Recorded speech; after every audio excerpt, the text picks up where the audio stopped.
এবার আসুন আমরা হাদিসের ভিত্তিতে আল্লাহ রসুল সাল্লাহ সাল্লাম কোরবানি সম্পর্কে কী বলেছে একটু জেনে নিই।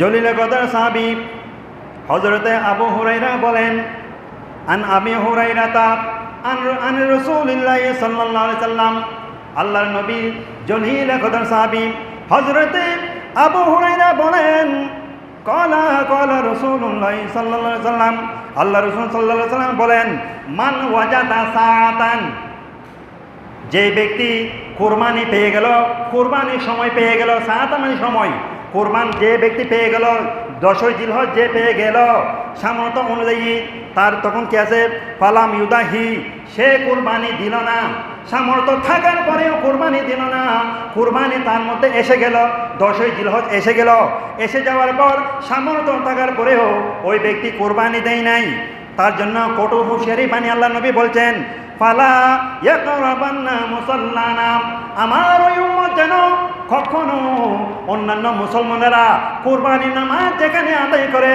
যে ঈদগাহের মধ্যে নামাজ আদায় করে, আমার ওই বদবক্ত উম্মত যাতে ওই ঈদগাহের আশেপাশে তার কাছেও না যায়। উচ্চ আওয়াজ দিয়ে বলুন নাউজুবিল্লাহ। কত বড় হুঁশিয়ারি বাণী! যার উপর কুরবানি ফরজ হয়েছে, ওয়াজিব হয়েছে, এবং সামর্থ্য থাকার পরেও কুরবানি দেয় নাই, কি দরকার কোরবানি টাকা পয়সা খরচ করার?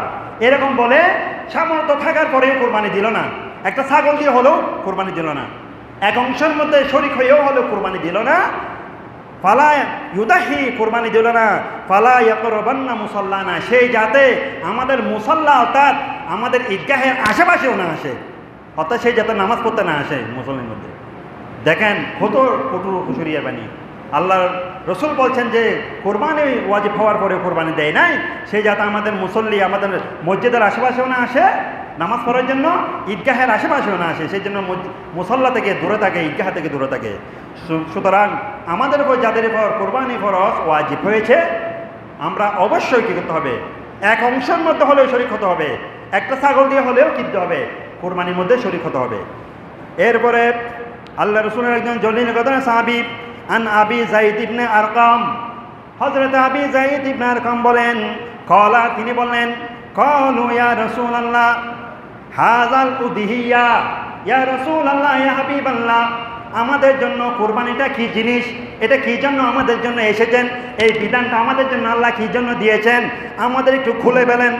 মা হুয়া, এটা কি জিনিস, কেন আমরা কোরবানি করব, কেন আমাদের উপর কোরবানি ওয়াজিব করা হয়েছে? আল্লাহ রসুল বললেন, ক্বালা, তিনি বললেন, সুন্নাতা আবিকুম ইব্রাহিম আলাইহিস সালাম, এ আমার উম্মত, এ আমার সাহাবায়ে কেরামরা, তোমাদের উপর যে কোরবানি ওয়াজিব করা হয়েছে, এটা তোমাদের পূর্ববর্তী নবী মুসলমানদের কি পিতা, মুসলমানদের পিতা হযরতে ইব্রাহিম আলাইহিস সালাতু ওয়াস সালামের সুন্নাত। উচ্চ আওয়াজ দিয়ে বলুন আলহামদুলিল্লাহ।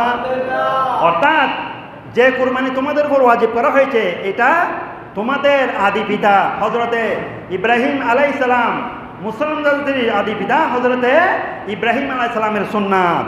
তো বললেন, ক্বালু, তারা বললেন, মা লানা ফিহি, ইয়া রাসূলুল্লাহ, আমরা কোরবানি করব, ঠিক আছে, এই কোরবানির মধ্যে আমাদের জন্য কি আছে, আমাদের জন্য কি সওয়াব, আমাদের জন্য কি পুণ্য, আমাদের কি ফজিলত? তখন আল্লাহ রাসূল বললেন, ক্বালা বিকুল্লি শারাতিন হাসানা, এ আমার সাহাবায়ে কেরামরা, তোমরা যারা কোরবানি করবে, তোমাদের কোরবানির পশুর মধ্যে চামড়ার মধ্যে যতগুলো লোম রয়েছে, ক্যাশ রয়েছে, ওই প্রত্যেকটা ক্যাশের পরিবর্তে আল্লাহ পাক সুবহানাহু ওয়া তাআলা তোমাদের আমলনামার মধ্যে এক একটা নেকি দান করবেন। উচ্চ আওয়াজ দিয়ে বলুন আলহামদুলিল্লাহ। অর্থাৎ একটা গরুর চামড়ার মধ্যে কতগুলো ক্যাশ আছে, আমরা কি কম্পিউটার দিয়ে কখনো গণনা করে দেখেছি? হাজার হাজার লক্ষ লক্ষ কি হতে পারে, চামড়ার মধ্যে ক্যাশ হতে পারে। যতগুলো ক্যাশ রয়েছে ততগুলো সওয়াব আমলনামার মধ্যে, কোরবানি দাতার আমলনামার মধ্যে আল্লাহ দান করবেন। উচ্চ আওয়াজ দিয়ে বলুন আলহামদুলিল্লাহ। আর কি কলু ওয়াসু, আর চুলের সম্পর্কে কি বলবেন? চুলের, গরুর মাথার মধ্যে তো চুল আছে, মাথার মধ্যে দেখবেন চুলগুলো লম্বা লম্বা, মানুষের মধ্যে চুল। বলছেন ওয়া বিকুল্লি শারাতিন ইয়ানি হাসানা, প্রত্যেকটা চুলের পরিবর্তেও আল্লাহ পাক সুবহানাহু ওয়া তাআলা সওয়াব দান করবেন। উচ্চ আওয়াজ দিয়ে বলুন আলহামদুলিল্লাহ। আরও অসংখ্য হাদিস রয়েছে, ইনশাআল্লাহ আগামী কাল সকালে যদি সময় থাকে বলবো।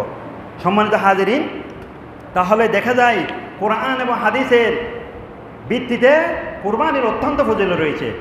সুতরাং আমাদের যাদের উপর সামর্থ্য রয়েছে, আমরা সারাটা বছর হয়তো আল্লাহর জন্য আমরা কোরবানি করতে পারি না, 1 বছর নিয়ত করে আমাদের উপর কোরবানি যদি ওয়াজিব হয়ে থাকে আমরা অবশ্যই কি দেবো, কোরবানি দিয়ে থাকবো। আর যদি না দিই আমরা আল্লাহ রাব্বুল আলামিন যে ফজিলত দান করেছেন সেটা থেকে মাহরুম হব এবং আল্লাহ রসুলের হাদিসের বিরুদ্ধাচরণ হবে আমাদের জন্য। উম্মত হিসেবে আল্লাহ রসুলের হাদিসের কি হবে, বিরুদ্ধাচরণ হবে। আল্লাহ রসুলের বিধানের, কোরআনের বিধানের এবং আল্লাহর বিধানের পরিপন্থী কাজ হবে এবং এটা আল্লাহর অসন্তুষ্টির কারণ হবে।